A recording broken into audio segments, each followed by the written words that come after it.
Hello everyone, मैं पद्मा आपके सामने लाई हूँ introduction to coding for class 6। आज हम देखने वाले हैं चैप्टर 5 जिसका नाम है लूप्स यूजिंग ब्लॉक कोडिंग। इस चैप्टर में हम देखने वाले हैं लूप्स का मीनिंग क्या होता है, क्या एग्जैक्टली लूपिंग का काम होता है।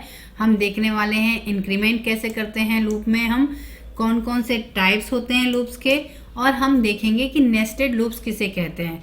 ठीक है, स्टार्ट करते हैं हम लूपिंग की डेफिनेशन से। एग्जैक्टली लूपिंग है तो हम कहेंगे कि it's a kind of circular structure. अब हम प्रोग्रामिंग की बात कर रहे हैं तो सर्कुलर स्ट्रक्चर से हमारा मीनिंग क्या होगा। जैसे हम डे टू डे लाइफ में देखते हैं कि हमारा कोई भी काम है जो रिपीट होता है। जैसे हम एग्जाम्पल के लिए ले लें कि हम स्कूल जाते हैं तो स्कूल में हमारा Monday to Saturday time table हर दिन अलग अलग होता है, लेकिन यही टाइम टेबल फिर मंडे टू सैटरडे फिर रिपीट होता है। हर वीक में टाइम टेबल बदलता नहीं है। तो ये क्या हो रहा है, इटरेशन हो रहा है, मतलब एक ही चीज़ को रिपीट हो रहा है। तो वैसे ही हमें प्रोग्रामिंग में भी हमारे सामने कई बार कंडीशंस आती है जिसमें हम देखते हैं कि हमारे कुछ स्टेटमेंट, कुछ ब्लॉक ऑफ कोड रिपीट होते हैं। तो इस रिपीटेशन को क्या कहते हैं, हम इटरेशन कहते हैं। लेकिन जो इटरेशन है हमें कब तक करना है, कुछ कंडीशंस जब अप्लाई करते हैं तो वो कहलाती है लूपिंग। तो हम एग्जैक्टली अगर लूपिंग की डेफिनेशन देखना चाहे तो कैसे कहेंगे, we can say that loop iterates a block of code multiple times till the time mentioned condition is satisfied. इसका मतलब ये हुआ कि जब तक हमें स्पेसिफाइड कंडीशन नहीं मिलती तब तक हम उस पर्टिकुलर ब्लॉक ऑफ कोड को रिपीट करते रहते हैं, घुमाते रहते हैं। तो ये सर्कुलर मोशन में ये ब्लॉक ऑफ कोड एग्जीक्यूट होते रहते हैं, यही कहलाता है हमारा लूपिंग। अब इसको हम एग्जाम्पल के थ्रू समझ लेंगे। हमारे पास एक एग्जाम्पल है जिसमें हमें प्रिंट करना है नंबर, जिसमें हम लेने वाले हैं नंबर्स 0 to 4, ओनली 5 नंबर्स लिए हैं हमने अभी। हम इसमें 1000 नंबर भी प्रिंट कर सकते हैं, हम चाहें तो हम जितने चाहें हम उसमें प्रिंट कर सकते हैं, बट हमें वहाँ पे कंडीशन अप्लाई करनी होगी। तो यही होती है लूपिंग। ओके, हम एक एक लूपिंग में हमें वेरिएबल को हमारे इंक्रीमेंट करना होता है। तो स्टार्ट करते हैं। सबसे पहले हम इंक्रीमेंट से पहले हमें इनिशियलाइज करना होगा, वैल्यू एक असाइन करनी होती है, यही कहलाता है इनिशियलाइजेशन ऑफ अ वेरिएबल। तो हमने यहाँ पे एक वेरिएबल ले लिया है जिसका नाम लिया है हमने काउंट। काउंट की वैल्यू हमने असाइन करी है 0। ओके, 0 असाइन करने के बाद हमें कंडीशन अप्लाई करनी है। ये लूपिंग का फर्स्ट क्राइटेरिया है। हम देखें तो हमने पहले कंडीशन अप्लाई कर ली। हमें क्या करना है, हमें प्रिंट करना है 0 to 4। तो हमें 0 भी करना है, 1 भी, 2 भी, 3 भी एंड 4 भी। तो हमने कंडीशन अप्लाई कर ली, काउंट इज लेस देन 5, यानी जैसे 5 इज लेस देन 5 कंडीशन आती है तो वो नो में आ जाएगा और हमारा लूप एंड स्टेटमेंट पे एग्जीक्यूट हो जाएगा। ओके, तो अभी हमने कंडीशन अप्लाई कर ली। कंडीशन अप्लाई करने के बाद हमने क्या करना है, वो नंबर को प्रिंट करना है, और नंबर को प्रिंट करने के बाद हमें नंबर की, हमारे वेरिएबल की वैल्यू को इंक्रीमेंट करना है। इंक्रीमेंटिंग अ वेरिएबल, ये हमारी नेक्स्ट प्रोसेस, इंपॉर्टेंट प्रोसेस हो गई है। तो हम सिंपल सी देखें तो ये कंडीशन एक इफ कंडीशन की ही तरह लग रही है। इसको डिटेल में देखने के लिए हम पहले देख लेते हैं कि हमारा इफ कंडीशन किस तरीके से वर्क करता है। तो इफ कंडीशन का फ्लो चार्ट मैंने बना के रखा हुआ है, ये दिखा दूं कि हम इफ कंडीशन में कैसे करते हैं। जब हम कंडीशन चेक करते हैं तो यस और नो में रिजल्ट आता है। अगर ट्रू होता है तो हमारा इफ ब्लॉक एग्जीक्यूट होता है, अगर फॉल्स आता है तो हमारा एल्स ब्लॉक एग्जीक्यूट होता है। ओके, बट हमारे सामने अभी प्रॉब्लम है कि हमें प्रिंट करने हैं नंबर्स, जिसमें हमें प्रिंट करना है 0, 1, 2, 3 एंड 4। बस हमें 2 ही स्टेटमेंट को बार बार रिपीट करना है, बाकी हमारा कंडीशंस बाकी वही चेक करने की है। तो हम जब नॉर्मल इफ कंडीशंस का यूज करते हैं तो हमें ये जब 5 नंबर प्रिंट करने हैं तो हमें 5 बार कंडीशन अप्लाई करके इसी को चेक करना होगा। तो हमें, यानी इसका मतलब ये होता है कि 5 बार इफ कंडीशन अप्लाई करनी होगी। बट हम जब प्रोग्रामिंग कर रहे हैं तो हमारा जो मेन टारगेट है, हमें अपने प्रोग्राम को इजी करना है, समझने में इजी हो और बहुत सारे स्टेप्स ना हो। अगर हम 5 बार इफ कंडीशन लिखेंगे, ये तो सिर्फ 5 नंबर तक प्रिंट करना था इसलिए हमने 5 बार इफ कंडीशन लिख लिया, ये हमारे लिए फिर भी इजी होगा। बट अगर हमें 1000 नंबर तक प्रिंट करना हो तो क्या हम 1000 टाइम इफ कंडीशन अप्लाई करेंगे? नहीं ना, ये बहुत डिफिकल्ट होगा। तो तो ऐसी डिफिकल्ट प्रॉब्लम्स के सॉल्यूशन के रूप में लूपिंग कंसेप्ट को हमारे सामने लाया गया, जो कि हमें हेल्पफुल होता है किसमें, लाइंस ऑफ कोड को रिड्यूस करने में और हमारे लिए कोड को इजी करने के लिए, क्योंकि मल्टीपल लाइंस ऑफ कोड कम हो जाती है तो हमारे लिए ये इजी टू अंडरस्टैंड भी हो जाता है। ओके, तो अब हम लूपिंग कंसेप्ट को डिटेल में समझते हैं कि ये जो फ्लोचार्ट हमने अभी रीड किया है ये किस तरीके से एग्जीक्यूट होगा। इसको मैंने लिख कर रखा है, इसको हम कंपेरेटिवली स्टडी करेंगे और देखेंगे कि किस तरीके से ये वर्क हो रहा है। ठीक है, अब हमने यहाँ पे क्या किया है, काउंट की वैल्यू 0 ले ली है। 0 लेने के बाद हमने जो कंडीशन अप्लाई की है, तो यहाँ पे मैंने कंडीशन अप्लाई से लिख के रखा हुआ है, जैसे 0 वैल्यू को हमने चेक किया 5 से, 0 इज लेस देन 5, यस आने पर हमारा प्रिंट हो जाएगा 0 प्रिंट हो जाएगा। Okay, the next statement is 0 print होने के बाद हमारी वैल्यू क्या हो रही है, count is equal to count plus 1। तो हमने क्या किया यहाँ पे, count is equal to 0 plus 1। अब हमने यहाँ पे count is equal to 0 plus 1 क्यों लिया, हमको ये ध्यान में रखना है, जो पहला काउंट है it acts as a variable and the next count is it acts as a value. तो हमने पहले वाले काउंट को एज इट इज लिखा, जो कि वैल्यू चेंज होने वाली है, and the next count is 0, जिसकी वैल्यू हम ऑलरेडी असाइन कर चुके हैं यहाँ पर। तो हमने क्या करा, यहाँ पे count is equals to 0 plus 1। तो एग्जैक्टली काउंट की वैल्यू कितनी आ गई, अब काउंट की वैल्यू हो गई 1, यानी अब यहाँ पे वैल्यू चेंज हो गई है, इंक्रीमेंट हो गई है। ओके, इंक्रीमेंट होने के बाद हमारा कंट्रोल कहाँ जा रहा है, हमारा कंट्रोल जा रहा है फिर से कंडीशन चेकिंग पे। तो हमने कंडीशन चेकिंग पर आ गया है, जो कि है 1 इज लेस देन 5। हमारा कंडीशन क्या पूछने वाले हैं हम, 1 इज लेस देन 5। अगर यस है तो हमारा यस में ही आंसर आ रहा है, तो हमने यस में आ गए और हमने रिजल्ट को प्रिंट कर लिया, प्रिंट 1 हो गया। तो अभी हमारा स्टेटमेंट क्या क्या हो गया, हमने 0 प्रिंट कर लिया है, हमने अब 1 भी प्रिंट कर लिया। अब हमारी वैल्यू फिर बढ़ने वाली है, काउंट की वैल्यू हो गई है अब count is equals to 1 plus 1। यहाँ पे हमारी काउंट की वैल्यू 1 आ गई थी, इसलिए हमारे स्टेटमेंट में यहाँ 1 हो गई। ओके, 1 प्लस 1, अब काउंट की वैल्यू हो गई है 2। ठीक है, इस तरीके से वेरिएबल की वैल्यू हर बार बदल रही है। ओके, इसको कहते हैं इंक्रीमेंटिंग। ठीक है, ये लूपिंग में इंक्रीमेंट हो रहा है। ओके, नेक्स्ट काउंट की वैल्यू 2 हो गई। अब वैल्यू को इंक्रीमेंट करने के बाद हमारा कंट्रोल जा रहा है फिर से कंडीशन चेकिंग पे। हमने यहाँ पे कंडीशन चेकिंग स्टार्ट कर दी है, 2 इज लेस देन 5, यस आ रही है, हमने प्रिंट कर दिया 2। Now the condition will be, next statement is count is equals to 2 plus 1 and the result is count is equals to 3. Next condition is checking 3 is less than 5, yes, then we will print the result, print 3, and next incrementing the variable the count, the result will be count is equals to 4. Okay, उसके बाद हमने 4 को फिर से condition apply करके check कर लिया और हमारा रिजल्ट प्रिंट हो गया और काउंट की वैल्यू अब बढ़कर हो गई है 5। And the next and the last statement for this program, that count में हमारी वैल्यू हो गई 5। तो 5 को चेक किया, 5 इज लेस देन 5, नो आ गया रिजल्ट। तो हमारा प्रोग्राम यहीं पर एंड हो गया। ओके, अब प्रोग्राम एंड होने के बाद हमें एक चीज और जाननी जरूरी है। जैसे कि हमने देखा, हमने यहाँ पे काउंट की वैल्यू हमने 0 ले ली है और हमने यहाँ पे काउंट की वैल्यू को चेक करके काउंट इज लेस देन 5 दे लिया। तो इसमें जो हमारा ये काउंट इक्वल्स टू 0 है, ये एक एंट्री क्राइटेरिया है एंड ये एग्जिट क्राइटेरिया कहेंगे इसे, जहाँ पे हम वैल्यू को अपनी कंडीशन को चेक कर रहे हैं। तो हमें यह हमेशा ध्यान रखना है कि हमारा एंट्री क्राइटेरिया भी होना चाहिए वहाँ पर और एग्जिट। अगर हम एग्जिट क्राइटेरिया हम स्पेसिफाई नहीं करेंगे तो हमारा वो लूप कंटिन्यूली घूमता रहेगा। ठीक है, हमें इसलिए स्पेसिफाई करना जरूरी होता है कि हम उसको एग्जिट करें।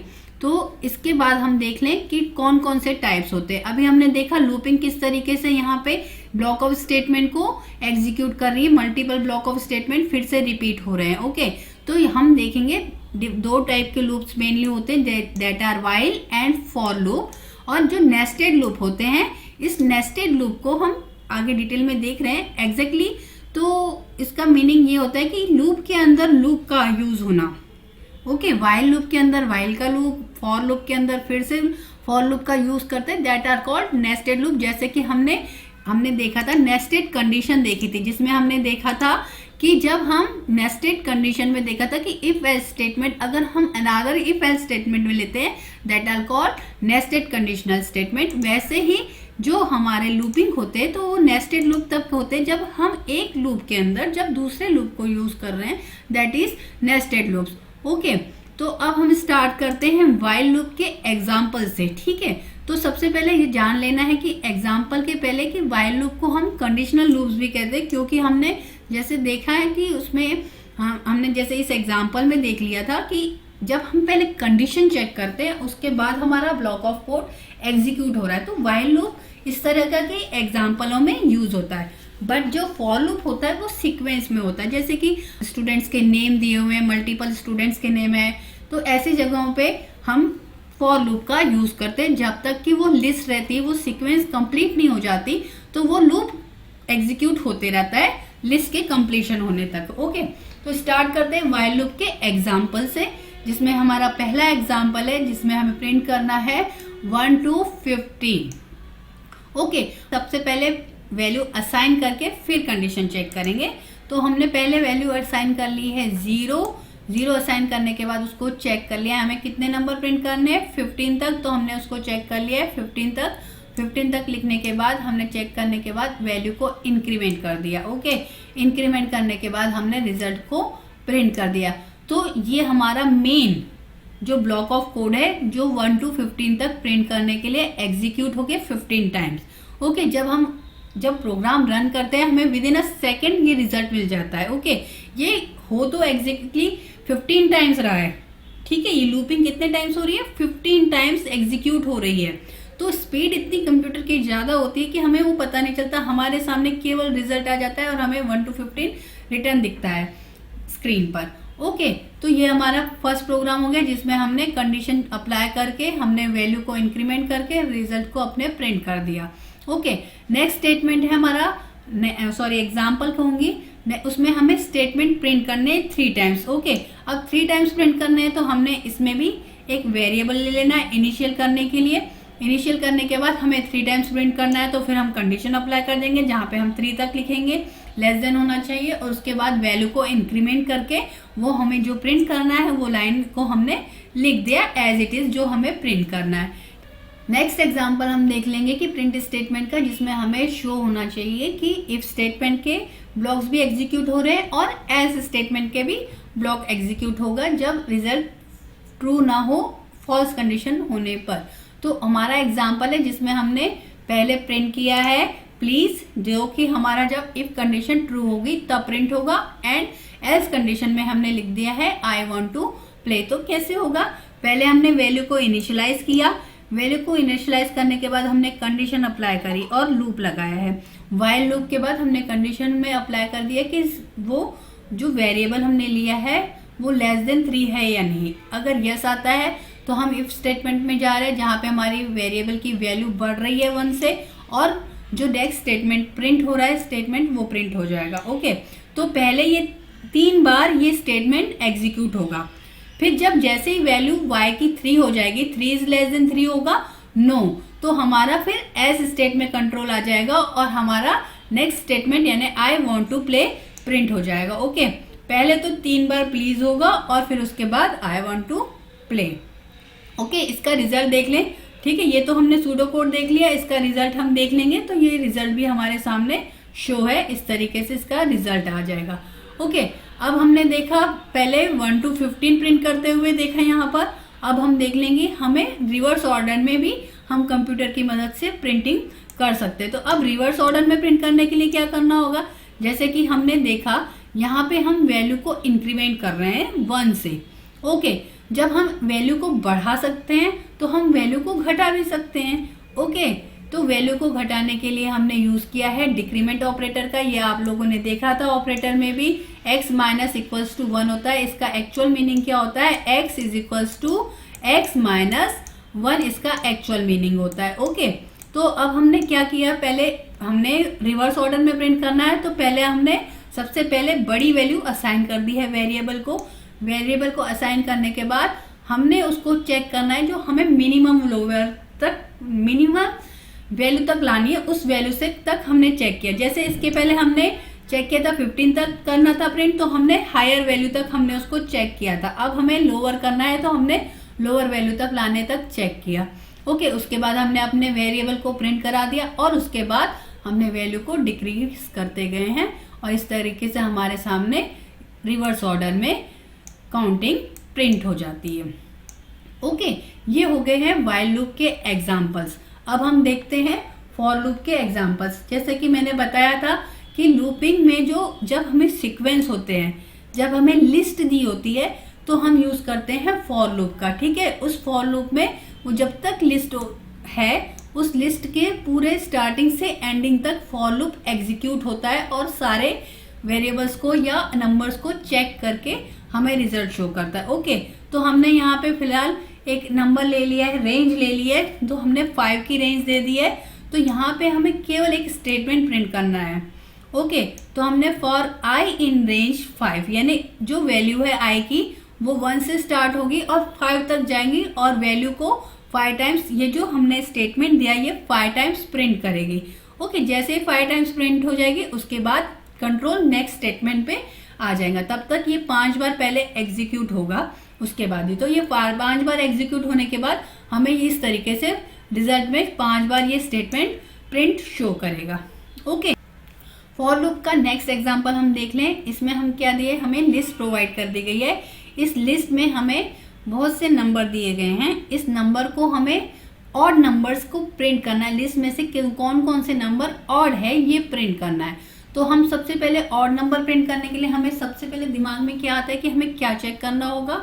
कोई भी नंबर ऑड कब होता है, आपको सबको मालूम है ना कि ऑड नंबर किसे कहते हैं। 1, 3, 5 ये क्या होते हैं, ये सारे ऑड नंबर्स होते हैं, यानी जो कंप्लीटली डिविजिबल बाय 2 नहीं होते। ओके, जो कंप्लीटली डिविजिबल बाय 2 नहीं है यानी उनका रिमाइंडर 0 नहीं होगा।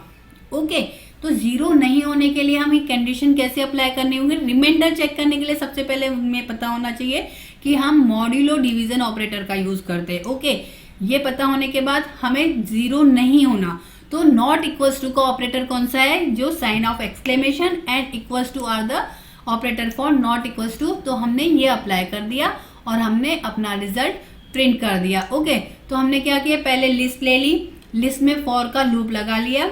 ठीक है, फॉर एक्स इन लिस्ट 1 इस तरीके से। ठीक है, एक्स की वैल्यू क्या होगी, लिस्ट की पहला वेरिएबल, जो लिस्ट की जो पहली वैल्यू है वो एक्स में असाइन हो जाएगी, एक्स इक्वल्स टू 13 है। ओके, देन हमने कंडीशन अप्लाई करके if 13 is divisible by 2 not equals to 0, तो इसका आंसर क्या आएगा, यस। यस में आएगा तो हम प्रिंट कर देंगे एक्स को, यानी यहाँ पे 13 प्रिंट हो गया। ओके, देन नेक्स्ट वेरिएबल में लूपिंग है इसलिए कंट्रोल कहाँ जाएगा, वापस से फॉर पर जाएगा, लेकिन एक्स की वैल्यू अब इस टाइम पे क्या होगी, नेक्स्ट टाइम पे 24 आने के बाद हमने क्या किया, if X means 24 divisible by 2 not equals to 0, तो इसका रिजल्ट नो में आएगा। तो हमारा कंट्रोल वापस से बाहर जाएगा और फॉर की तरफ आ जाएगा, यानी अब यहाँ पे वेरिएबल की वैल्यू हो जाएंगी 7 ले लिए, 7 modulo division 2 not equals to 0, तो इसका आंसर यस में आएगा, तो 7 प्रिंट हो जाएगा। इस तरीके से जब तक लिस्ट की वैल्यूज है, जब तक लिस्ट में वैल्यूज है असाइन होती है, तब तक ये लूप एग्जीक्यूट होता रहेगा और हमें चेक करके फिर लास्ट में रिजल्ट शो कर देगा। इस तरीके से जितने भी ऑड नंबर्स थे वो हमें रिजल्ट में शो हो गए। तो सिमिलरली हम इसमें इवन नंबर भी फाइंड आउट कर सकते हैं, जैसे कि यहाँ पे नॉट इक्वल्स टू लिखा है, वहाँ पे इक्वल्स टू लिख देंगे तो हमें इवन नंबर्स भी फाइंड आउट हो जाएंगे और हमें रिजल्ट में इवन नंबर भी शो होते हैं। ओके, नेक्स्ट हम देखने वाले हैं नेस्टेड लूप। जैसे मैंने बताया था कि इफ कंडीशन जब एक अनदर लूप इफ कंडीशन के अंदर होती है, that is nested condition. Okay, तो अब नेस्टेड लूप की बात कर रहे हैं, तो यहाँ के इसका जो डायग्राम देखेंगे तो हमें इजीली समझ में आ जाएगा। जैसे कि वाइल लूप के अंदर नेक्स्ट अनदर वाइल लूप है, that is our nesting of loops. Okay, जो अंदर वाला जो वाइल लूप है that is called inner loop. Okay, and the outer loop is जो बाहर के कंट्रोल कंप्लीट ये कर रहा है, that is outer loop. Okay, तो हमें यहाँ पे ब्रैकेट्स में कंडीशन अप्लाई करते समय ये ध्यान देना जरूरी है कि हमारा इनर लूप कंप्लीट प्रॉपर हुआ है कि नहीं और हमारा आउटर लूप के अंदर है कि नहीं, ये हमें चेक करना जरूरी है। ओके, तो अब लूपिंग के बाद, नेस्टेड लूपिंग के बाद हम देखने वाले हैं कि हम अपने प्रोग्राम को कैसे एग्जीक्यूट करेंगे, कैसे हम इसे ब्लॉक कोडिंग में रन करेंगे। तो हम ओपन करते हैं अपनी arcade.makeCode प्लेटफॉर्म वाली होम स्क्रीन। मैंने ओपन कर ली है arcade.makecode.com की होम स्क्रीन। यहाँ पर जाकर हमने न्यू प्रोजेक्ट पे क्लिक किया। न्यू प्रोजेक्ट पर जाकर मैंने लिख लिया है अपने प्रोजेक्ट का नाम। मैंने प्रोजेक्ट का नाम ले लिया है लूप। यहाँ पर हम लूपिंग समझ रहे हैं, इसीलिए मैंने लूप नाम दे दिया है। अब हमारे सामने स्क्रीन ओपन हो गई है। यहाँ पे हमें डिफरेंट ब्लॉक्स दिखाई देते हैं। तो यहाँ से अब मुझे लेना है लूप्स ब्लॉक का यूज़, जिसमें से मैं ले रही हूँ अभी रिपीट ब्लॉक का। और रिपीट ब्लॉक को मैंने पुट कर दिया है ऑन स्टार्ट बटन पर। ओके, यहाँ पे हमें दिखाई दे रहा है रिपीट ब्लॉक में रिपीट 4 टाइम्स। ओके, कितने टाइम्स? 4 टाइम्स। तो फिलहाल मैं इसे कर दे रही हूँ 2 टाइम्स। हम अपने प्रोग्राम के अकॉर्डिंग इसे चेंज कर सकते हैं 10 टाइम्स, 20 टाइम्स, 100 टाइम्स। ओके, इसके बाद हमें क्या रिपीट करना है? इसमें मैं ले रही हूँ म्यूजिक ब्लॉक का। म्यूजिक ब्लॉक से मैंने उठा लिया है प्ले ब्लॉक को, और इस प्ले ब्लॉक को मैंने पुट कर दिया है रिपीट ब्लॉक के इनसाइड। ओके, इस प्ले ब्लॉक के अंदर हमें दिखाई दे रहा है कि प्ले सॉन्ग, और यहाँ पे जो ब्लैंक बॉक्स दिखाई दे रहा है, ओके, यहाँ पे साउंड्स आने वाले हैं। तो कैसे आएंगे? जैसे ही हम इस ब्लैंक बॉक्स पे क्लिक करेंगे तो हमारे सामने ये विंडो ओपन होकर आ गई। यहाँ पे हमें छोटे छोटे आइकन्स दिखाई दे रहे हैं, और यहाँ पे ये 1 और 2 में डिफरेंट से छोटे छोटे से जो पार्ट्स डिवाइडेड है, स्क्रीन के पार्ट्स जो डिवाइडेड है, यहाँ पे हम साउंड्स को पुट कर सकते हैं। तो मैंने इन साउंड्स में से कोई भी एक साउंड सिलेक्ट कर लिया। जैसे मैंने ये सेकंड सॉन्ग को सिलेक्ट कर लिया और इसे मैंने पुट कर दिया अपने ब्लॉग में, और यहाँ पे पुट कर दिया, और उसके बाद मैंने डन के बटन को प्रेस कर दिया। जैसे ये प्रेस करेंगे तो हमें यहाँ पे साउंड सुनाई देने लगेगा। ओके, हम इसको चेक कर सकते हैं। यहाँ पे हमने प्ले के बटन को दबाया तो हमें ये साउंड सुनाई देगा। तो हमने कितनी बार रिपीट किया है? हमने रिपीट किया है 2 टाइम्स, तो ये हमें 2 टाइम्स साउंड सुनाई देने वाला है। ओके, तो ये प्रोग्राम हमारा अभी इतना ही है फिलहाल, और हम इसके आगे हम चैप्टर में आगे कंटिन्यू करते हुए देखेंगे कि हमारा एंट्री क्राइटेरिया कैसे होता है, हम एग्जिट क्राइटेरिया कैसे देते हैं, हम देखने वाले हैं ब्रेक स्टेटमेंट, हम देखेंगे कंटिन्यूस स्टेटमेंट, और हम देखेंगे स्टोरी ऑफ अ विलेजर्स। ठीक है, उसके बारे में हम नेक्स्ट वीडियो में देखेंगे। अभी फिलहाल ये वीडियो इतना ही। Thank you.